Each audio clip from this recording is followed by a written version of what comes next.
Hi friend, today's we are diving into the something really cool called the metaverse. Imagine a huge online playground where you can hang out, play games, and also go to concerts or even travel all without leaving your home. Let's check it out.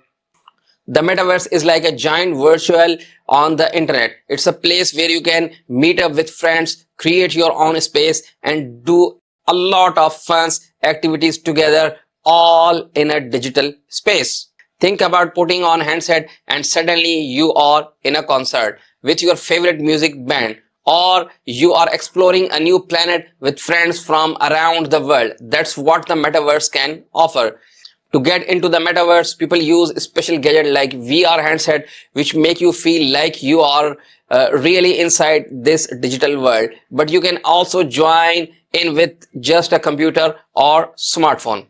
In the future, the metaverse could be a place where we go to schools, work, or even shop. It's like the internet, but you are inside it, living out and also sorts of adventures. So what do you think about the metaverse? Is there something you are exciting to do or see in the big online playground? Share your thoughts in the comments below, and if you found this video fun, give us a thumbs and also share with your buddies, and don't forget to subscribe to more cool topics. Thank you for watching, and also see you in the next adventure.